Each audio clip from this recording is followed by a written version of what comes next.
नमस्कार, मेरा नाम है तुलसाराम और आप देख रहे हैं राजस्थान हलचल न्यूज़ चैनल। आप सभी का मेरे यूट्यूब चैनल पर स्वागत है। आज मेरे साथ है खास मेहमान डॉक्टर सुनील मीणा जी, जिन्होंने 2002 में एमबीबीएस करके और डॉक्टरी हासिल की। डॉक्टर साहब का सपना था आईएएस आईपीएस बनने का। डॉक्टर साहब ने 2 बार यूपीएससी के इंटरव्यू भी दिए हैं, लेकिन वो पूरा नहीं हो पाया। उसके बाद डॉक्टर साहब ने वापस डॉक्टरी में आना चाहा और उसके बाद डॉक्टर साहब अभी डर्मेटोलॉजिस्ट के रूप में सुजानगढ़ के राजकीय उप जिला बगड़िया अस्पताल में सीनियर स्पेशलिस्ट के रूप में सेवाएं दे रहे हैं। आज हम डॉक्टर साहब से खास बातचीत करेंगे, चर्म रोग से संबंधित है। डॉक्टर साहब, आपका बहुत बहुत स्वागत है। जी, बिल्कुल, बहुत-बहुत धन्यवाद तुलसीराम जी आपका। और आपने ब्रीफ में इंट्रोडक्शन तो दे दिया। 2002 मेरा एमबीबीएस में एडमिशन का बैच था। बीकानेर मेडिकल कॉलेज में मेरा एडमिशन हुआ था। 2008 में एमबीबीएस करी और कंप्लीट करके और दिल्ली में चला गया, देश की राजधानी। दिल्ली में एक हॉस्पिटल हुआ करता है सफदरजंग हॉस्पिटल, जो कि भारत सरकार का हॉस्पिटल है। तो उस हॉस्पिटल में मैंने अपनी सेवा दी। वहाँ पे 1 साल मैंने काम किया और काम करने के साथ-साथ वहाँ पे उस टाइम पे, ये 2008 की बात है, तो दिल्ली में अच्छी सैलरी हुआ करती थी। तो कुछ पैसे इकट्ठे किए और मन में ख्वाब था, एक सपना था प्रशासनिक सेवाओं में जाने का। ख़ास तौर से आईपीएस बनने का जो क्रेज़ है वो मेरा था।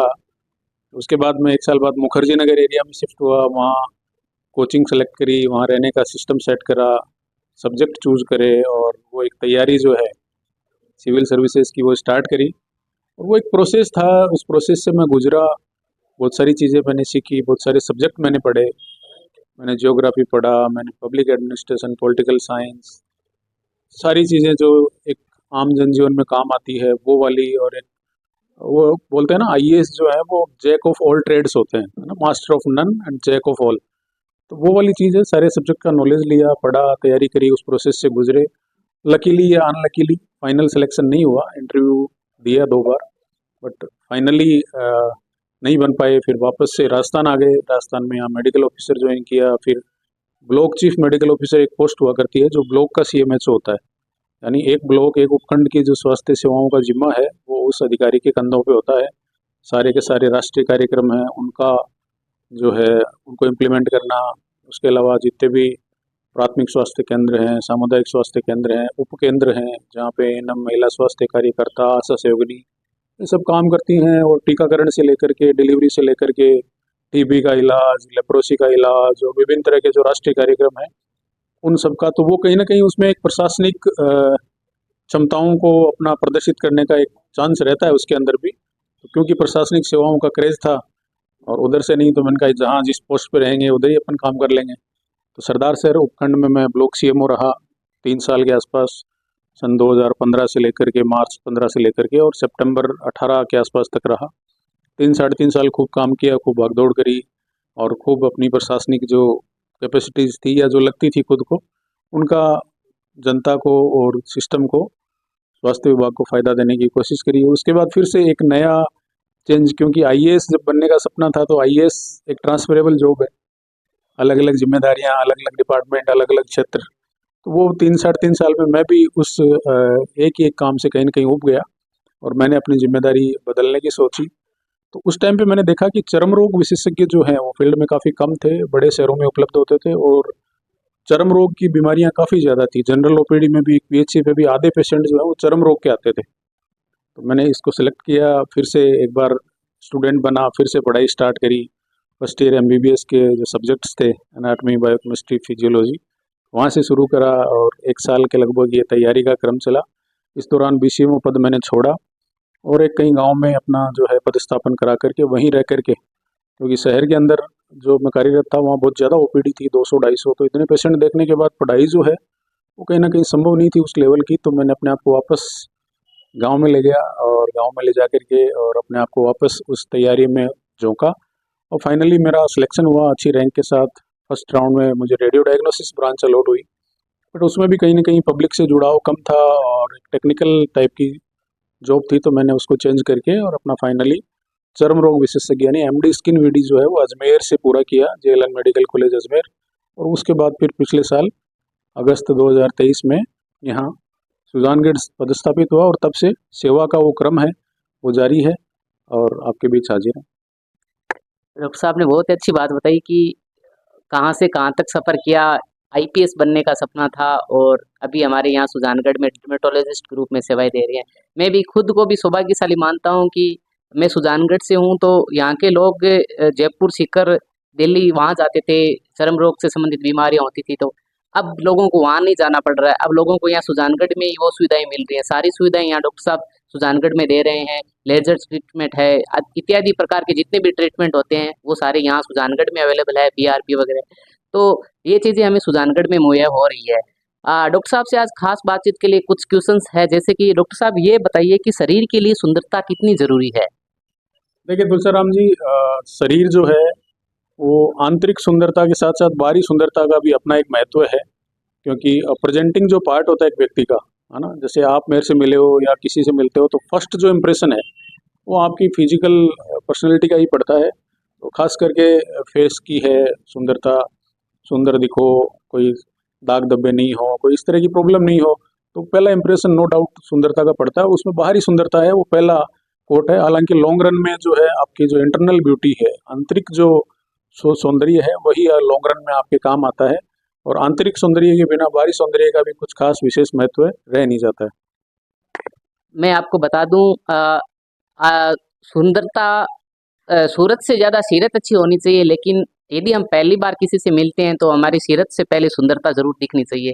तो इसलिए ये क्वेश्चन था। डॉक्टर साहब, आप चर्म रोग विशेषज्ञ हैं, आप मुझे ये बताएंगे कि चर्म रोग का जो इलाज होता है वो बहुत महंगा इलाज होता है, तो इसका मुख्य कारण क्या है? महंगा इलाज क्यों होता है इसका? सुंदरता, सूरत से ज़्यादा सीरत अच्छी होनी चाहिए, लेकिन यदि हम पहली बार किसी से मिलते हैं तो हमारी सीरत से पहले सुंदरता जरूर दिखनी चाहिए। तो इसलिए ये क्वेश्चन था। डॉक्टर साहब, आप चर्म रोग विशेषज्ञ हैं, आप मुझे ये बताएंगे कि चर्म रोग का जो इलाज होता है वो बहुत महंगा इलाज होता है, तो इसका मुख्य कारण क्या है? महंगा इलाज क्यों होता है इसका? हाँ, ये जरूर आपने एकदम सही क्वेश्चन उठाया है। चर्म रोग के अंदर क्या होता है कि चर्म रोग एक लॉन्ग स्टैंडिंग प्रोसेस चलता है, ट्रीटमेंट जो है वो लंबा चलता है। दूसरा एक इम्पोर्टेंट कारण ये है कि मरीज जो है वो डायरेक्ट तुरंत चर्म रोग विशेषज्ञ के पास आता नहीं है। वो पहले खुद से कुछ ट्रीटमेंट ट्राई करेगा, मेडिकल स्टोर से कुछ क्रीम लेके लगा ली, किसी ने कुछ बताया लगा लिया, तो ऐसे करके उस बीमारी को जो है वो काफ़ी ज़्यादा बढ़ा लेता है। दूसरा, चर्म जो है यानी स्किन जो है वो अपनी शरीर का सबसे बड़ा अंग है, और ऊपर सर से लेकर के नीचे पैर की उंगली तक चमड़ी है। लेकिन ये अपने आप में कोई आइसोलेटेड ऑर्गन नहीं है, कोई पृथक अंग नहीं है, ये इंटरनल जितने भी सिस्टम है सबसे जुड़ा हुआ है। तो उस वजह से चर्म रोग के जो सुपरफिशियल इन्फेक्शन है वो जल्दी ठीक हो जाते हैं, बट कुछ इनर रीजन से कुछ बीमारियां हैं जिनका इंटरनल कुछ कारण होता है, तो उनमें लंबा जो ट्रीटमेंट है वो चलता है। और क्रीमें वगैरह हैं, लोशन वगैरह हैं, इस तरह की जो चीज़ें हैं, इनका जो कॉस्ट है वो हाई रहता है। तो इस तरह से ट्रीटमेंट जो है वो चर्म रोग का अन्य आम बीमारियों की तुलना में महंगा है, नो डाउट। डॉक्टर साहब का कहना है कि आम जनता है, वो लोग है जो पहले सबसे पहले डॉक्टर साहब के पास जाते नहीं है, ऐसे सोचते हैं कि ऑटोमेटिकली सही हो जाएगी, लेकिन चर्म रोग में ऐसा होता नहीं है। वो डिजीज बढ़ती जाती है, बीमारी बढ़ती जाती है और वो फैल जाती है। फिर अंतिम समय में वो डॉक्टर साहब के पास आते हैं कि अब हमें देख लो क्या हो गया है क्या नहीं हो गया, तो फिर उसमें वो इलाज तो महंगा होगा ही। तो डॉक्टर साहब ने अच्छा उत्तर दिया है इसका। डॉक्टर साहब, लोग सौंदर्य को लेकर इतने गंभीर क्यों हो रहे हैं आजकल? आपने बताया कि मतलब पर्सनैलिटी इंपॉर्टेंट है, दिखना अच्छा लगता है, लेकिन पहले इतना नहीं था, लेकिन वर्तमान में लोग सौंदर्य को लेकर इतने क्यों? और मार्केट में बाहर इतने प्रकार के प्रोडक्ट आ रहे हैं और लोग उनको यूज कर रहे हैं, फिर उनके साइड इफेक्ट आ रहे हैं, फिर अंतिम समय में आपके पास आते हैं, तो इसके भी क्या कारण है? इंटरनेट का, सोशल मीडिया का जमाना है तुलसीराम जी। पहले का आप उदाहरण दे रहे हो तो पहले इंटरनेट नहीं था, पहले ये स्मार्टफोन्स नहीं थे, पहले इंस्टाग्राम, फेसबुक, स्नैपचैट, व्हाट्सएप ये सब नहीं था। आजकल सोशल मीडिया का जमाना है और हर एक जो चेहरा है वो अपने आप, अपना चेहरा जो है हर एक पर्सन वो प्रेजेंटेबल रखना चाहता है। क्योंकि सोशल मीडिया पे कोई फोटो भी डालेगा, रील डालेगा, वीडियो डालेगा, जगह जगह जो है फेस की वैल्यू, सौंदर्य की, कॉस्मेटिक्स की जो वैल्यू है वो बढ़ गई है, कॉस्मेटिक अपीयरेंस की। पहले के टाइम पे ना तो कैमराज हुआ करते थे, आज से 50 साल पहले कोई कैसा दिखता था किसी को नहीं पता है। लेकिन आज से 5 साल पहले कोई कैसा दिखता था आज सबको पता है।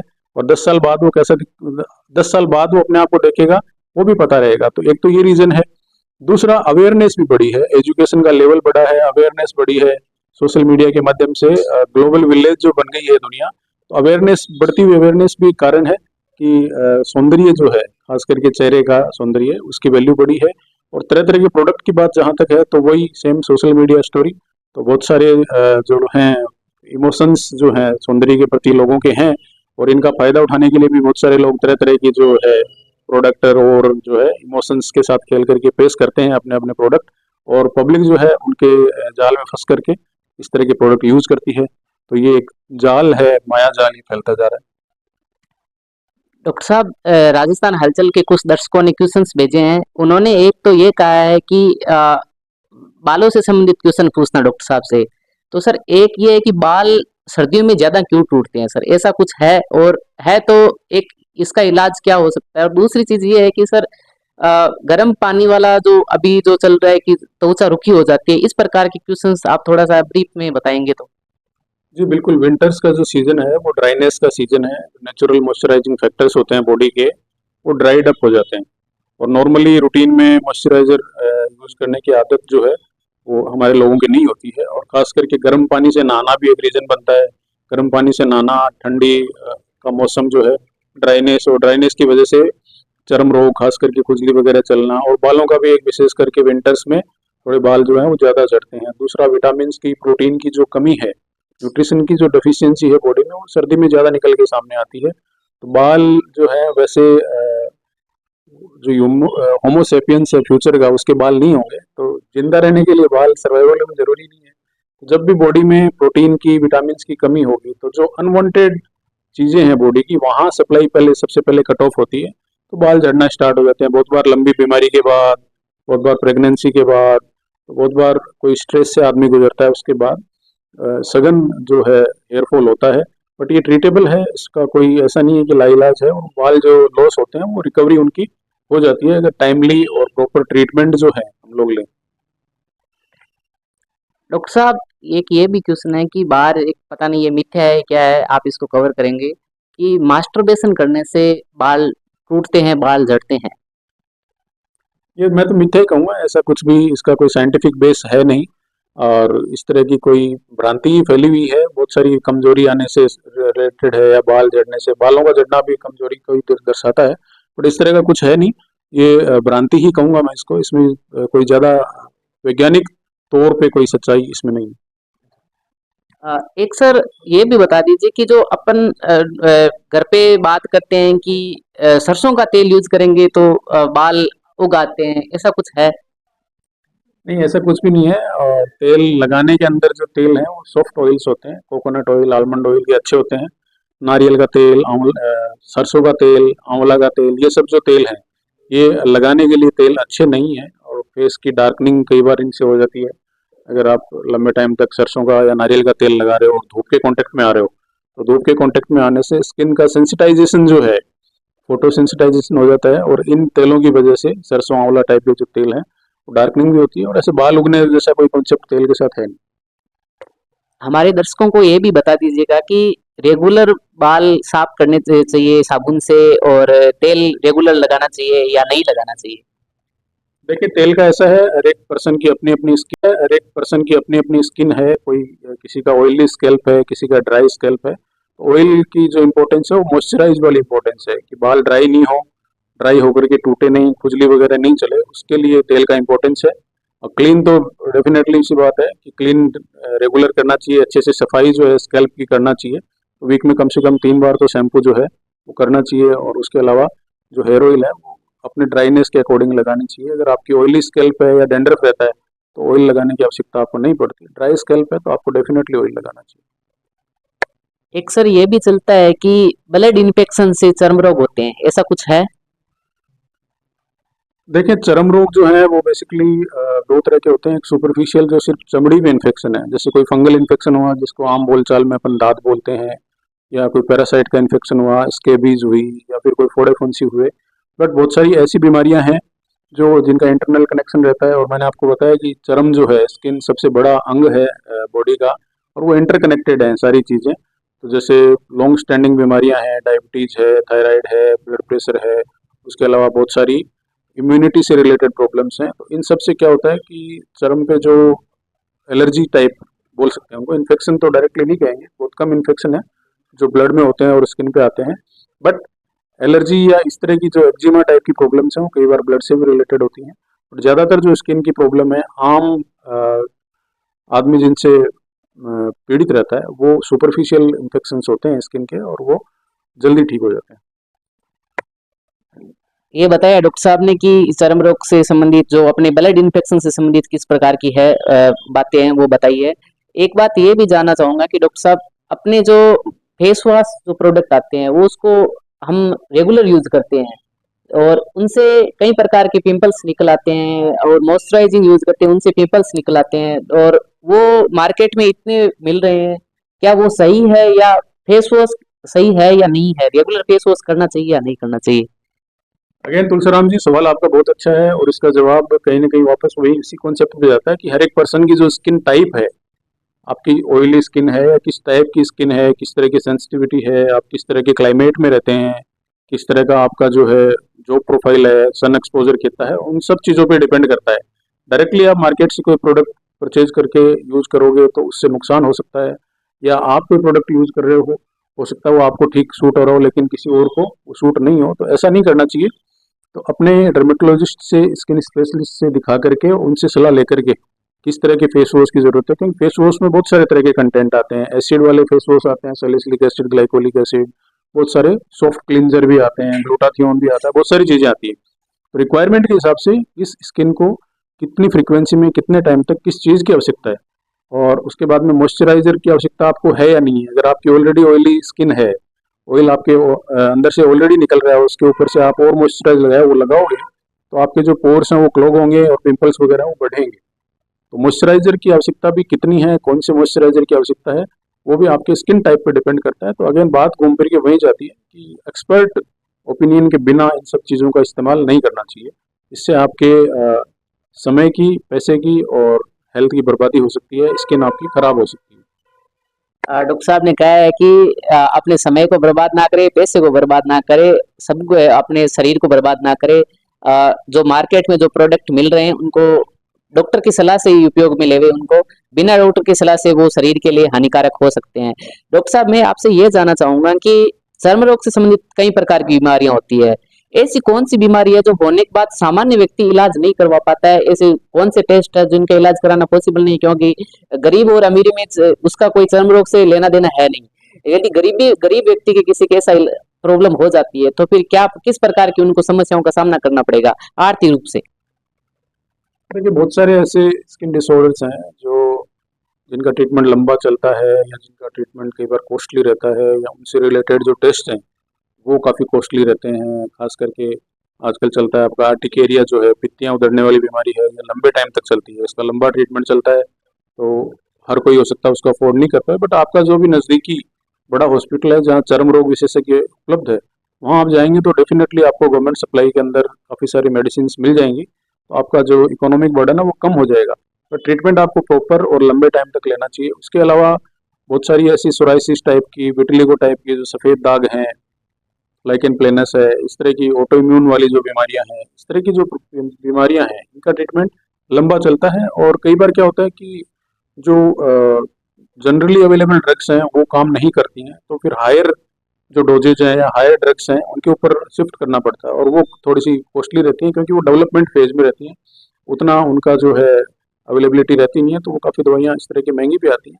बट ज़्यादातर जो गवर्नमेंट बड़े हॉस्पिटल्स हैं, मेडिकल कॉलेज लेवल के, या फिर जैसे अपने राजस्थान में जोधपुर में एम्स भी है, तो इस ऐसी जगह पे, ऐसे बड़े सेंटर पे वो दवाइयाँ भी अंदर उपलब्ध हो जाती हैं। तो किसी को ऐसी परेशानी हो कि लंबा इलाज चलना है और महंगा इलाज है, तो उनको इस तरह के गवर्नमेंट हॉस्पिटल्स में कॉन्टेक्ट करके वहाँ से वो ट्रीटमेंट लेना चाहिए, तो आर्थिक बर्डन कम रहेगा और वो अपनी बीमारी है उससे मुक्त हो पाएगा। तो डॉक्टर साहब से आज खास बातें हुई, कुछ क्वेश्चंस के बारे में बातें हुई। राजस्थान हमारे आज सर डॉक्टर साहब राजस्थान हलचल्स के दर्शकों को आप क्या कहना चाहोगे अब? तुलसीराम जी, आपके जो दर्शक हैं, हमारे दर्शक हैं, उन सबको कहूँगा कि अपना खूब सारा ध्यान रखें। बहुत सारे ऐसे प्रिकॉशंस हैं जिनको हमें लेना चाहिए। एक तो पानी जो है जनरली लोग कम पीते हैं, फुल पानी पीना चाहिए। जितना पानी पियेंगे स्किन उतनी ग्लोइंग और रेडिएंट रहती है, उतनी बढ़िया रहती है। तो 5 लीटर पानी जो है, यानी 20 kg बॉडी वेट पर 1 लीटर पानी बनता है, वो रेगुलर पीना चाहिए। और खास करके सर्दी के मौसम में, गर्मी में फिर भी प्यास लगती है तो लोग पी लेते हैं, बट सर्दी में पानी पीना एक मेडिसिन की तरह ही है। तो उसमें भूल नहीं करनी चाहिए और हर 1-1.5 घंटे से 1-2 गिलास पानी पीते रहना चाहिए। रेगुलर पानी पिएं। खाने पीने के अंदर जो है ऑयली फ्राइड जो चीज़ें हैं, मार्केट की जो चीज़ें वो कम खाएं। फ्रूट्स हैं, सैलड हैं, ग्रीन वेजिटेबल्स हैं, ये ज़्यादा खाएं। सन एक्सपोजर का अगर आपका काम ऐसा नहीं है तो विशेष तौर पे ध्यान रखें, खास करके दोपहर 11 से लेकर के और 2-3 बजे तक का जो सन है, तो उसमें अल्ट्रावायलेट ए और बी किरणों की मात्रा काफ़ी ज़्यादा रहती है, तो वो नुकसान कर सकती है स्किन के ऊपर। ऐसे ही प्रॉपर आपका जो